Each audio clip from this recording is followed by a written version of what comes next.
there is an additional hidden cost which is always ignored. That cost is a cost to make over the purchased property as a home. Like if you want to add up some furniture in the property, new paint, curtains, any appliances, at the end of the day, these elements they make a huge amount of money. Like if somebody buys the home and they plan the budget, but these things are not planned in the budget, when they buy the property, they move in the property and they see they don't have any money left over to make over the property to make it their home. So in this way, the budgeting process of buying a property has to be taken very carefully and all the finances have to be planned. If you need any other further information on this, you can call me back at 416-317-7575 anytime. Thank you.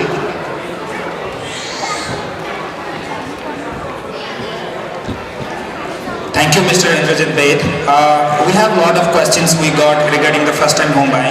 The next question is to Mr. Sandeep Rath regarding the second time, because we have few people who already have their first home and they would like to, say for example, buy their second home as an investment. So what are the factors, any particular municipality in your mind, to look to buy the second house as an investment? Mr. Sandeep Rath.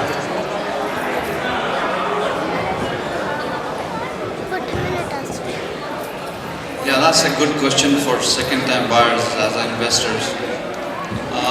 There are two aspects in regards to investment property. Like, if you want to buy a pre-constructed property or resale properties. In fact, in pre-constructed properties, where let's say you're buying a condo in downtown or maybe even in Mississauga, then because you have to have a holding power, because that usually takes a year or two to come up. Let's say you want to buy a condo now and pre-constructed, which is coming up in way back in like 2022 or 2023.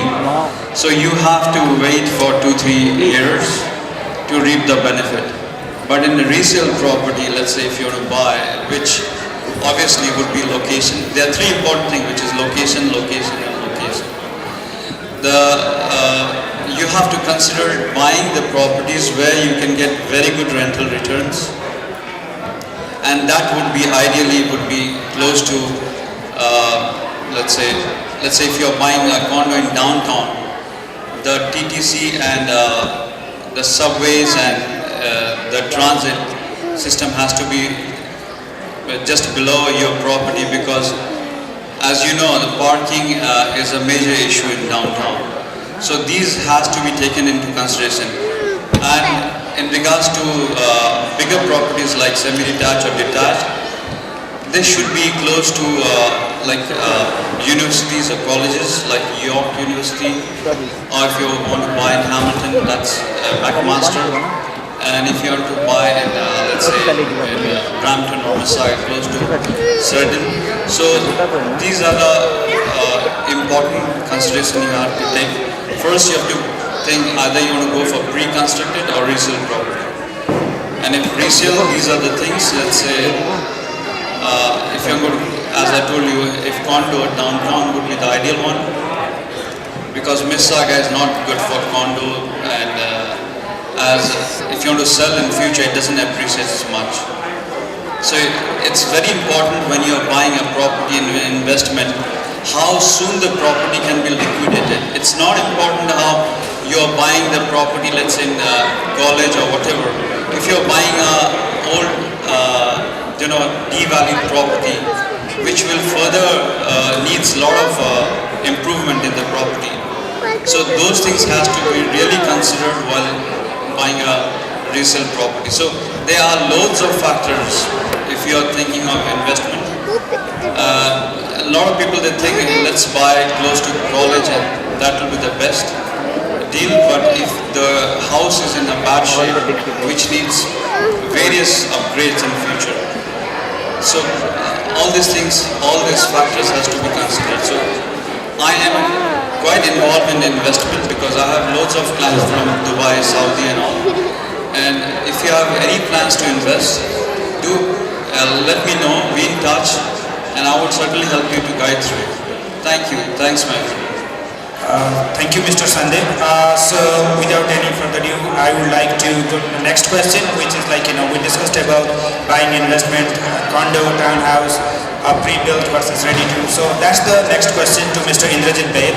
What are the pros and cons of buying a pre-built construction when compared to buying a ready-to-move-in house? Like, what are the pros and cons? Like one of the biggest, I'll first count on the cons. The biggest con in a pre-construction, purchasing of a pre-construction home is that we are buying something which we cannot see. That is the biggest con. Okay, everything, whatever we are buying is only on the papers and in imagination.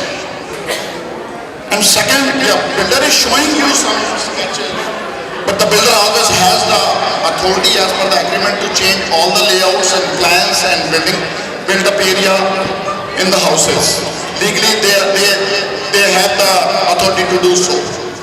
Number two, you have to pay the builder in advance. Your money is stuck up from the day of deposit until the day of possession. Number three, like occupancies, most of the time the builders' occupancies are always delayed. Okay, builder has an opportunity to delay the occupancy up to 6 months in three consecutive, like 3 times until the occupancy, like 18 months, the builder can delay your occupancy.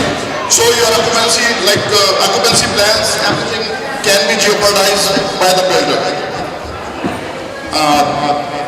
The benefit of buying a pre-construction home is that we have a tenant warranty program in Ontario, which gives you a warranty on a new home, which covers all any defects in the new home by Ontario.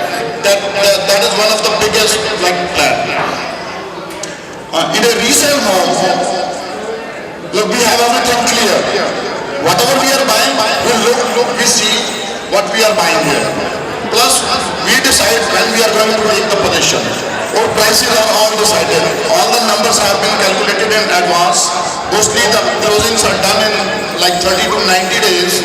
And everything, all the deals are closed peacefully in a happy manner in maximum in 90 days.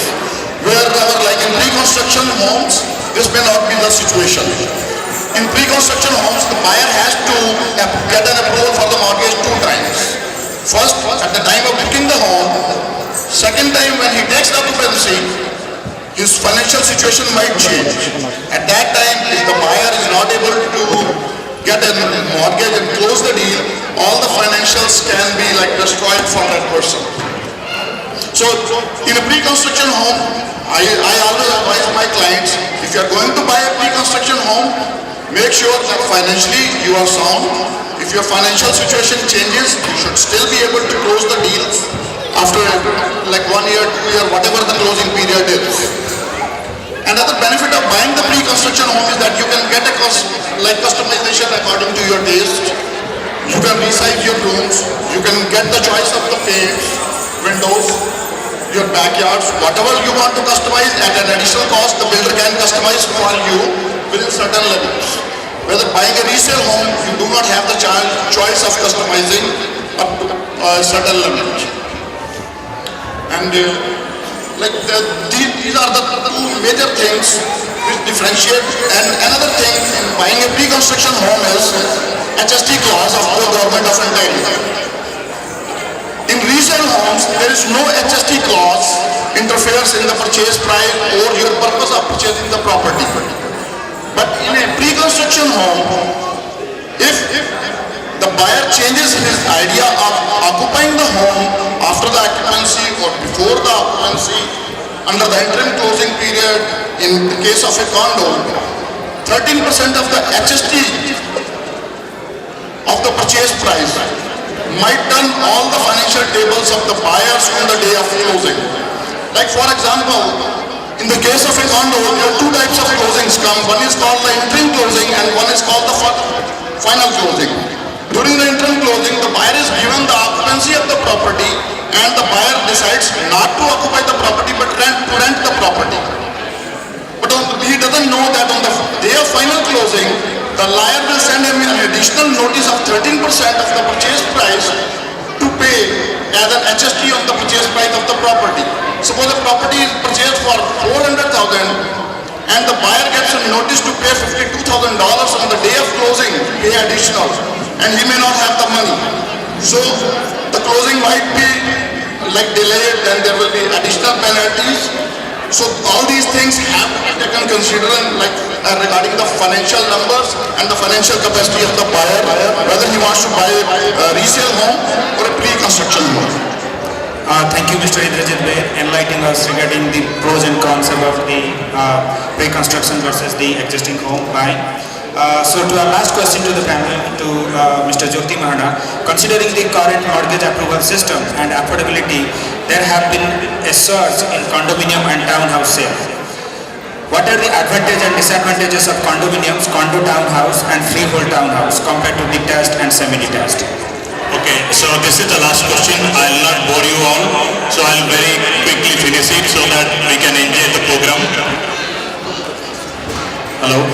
Yeah, so there is no right or wrong answer to buy a condominium or a freehold house. So it depends on the lifestyle. If suppose somebody wants to swim every day, go to the gym and enjoy the party, so for those people, the condominium is a good thing. But for the growing family, if they have a kids, they want bigger place to play around, so maybe you have option of going to the freehold. So this is no right or wrong answer. And one more major thing is like the condominium is like a bundle product, so everything is included. You don't have any choice to untangle it. So the maintenance fee include everything.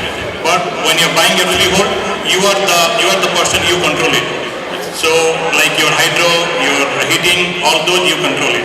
So this is the major difference. And on the growth perspective, so when you buy a 400,000, let's say the condominium, if there is a roughly $500 of maintenance fee, so net cost is 500,000.